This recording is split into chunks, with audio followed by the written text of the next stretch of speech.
We have a special guest, commercial.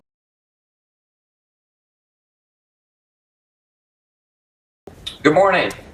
Just quickly, what are your impressions of the information that's coming out today? All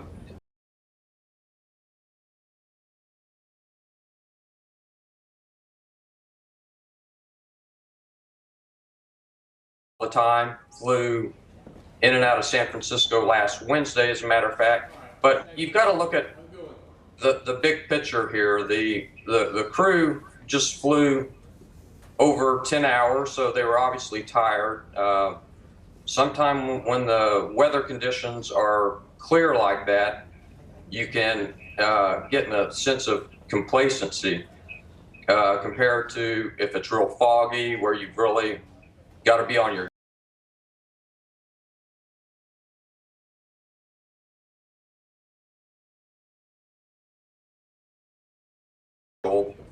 of 300 feet, which would alter the instrument landing system, so there's no glide slope information.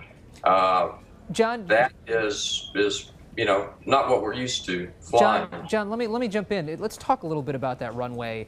I think a lot of people have flown into SFO, and it reminds them a little bit also of LaGuardia, where you're coming in over water. Yep. Discuss the particular challenges of that kind of runway approach.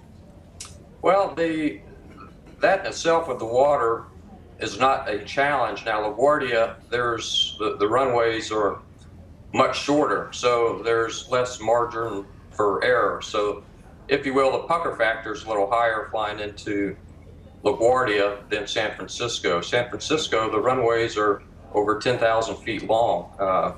So that in itself doesn't create any tension with the water. So why would you, given that, why would there really ever be a risk that somebody would come in short if they have so much room to play with on that runway at SFO? Clearly, you can aim somewhere for the middle of the runway and you'd be okay. And generally, that's what you do find. Planes tend to come in high and fast, not low and slow when you've got a long runway. Yeah, Denver's another good example. They've got a lot of long runways, so generally you're not low and slow. You're high and fast. John, would there be any impact on the way pilots approach SFO going forward as a result of this crash? Not in my opinion. It's not a high challenging airport to fly in and out of. Okay. By the way, I should also ask, to what degree a lot of other airports, when you're flying in over land, of course, there are lights guiding you into the airport. I suppose you do have that in San Francisco, or not? Yes, the lights extend out in the bay. Okay.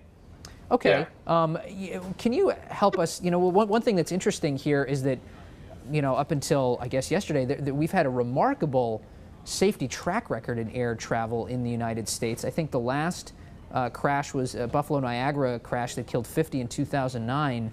And before that, you have to go all the way back to 2001 to that takeoff from JFK when a couple hundred people died. To what do you attribute the fact that we've really had a long space in between significant crashes? Well, the training that we all go through, and the recurrent training is pretty strong. You practice all these maneuvers, emergencies, and that's what we're trained for, to deal with issues. This instance, there's no known emergency, so that's what makes it so hard to clarify. Okay, John Silcott, commercial pilot, thank you so much for joining us. Thank you.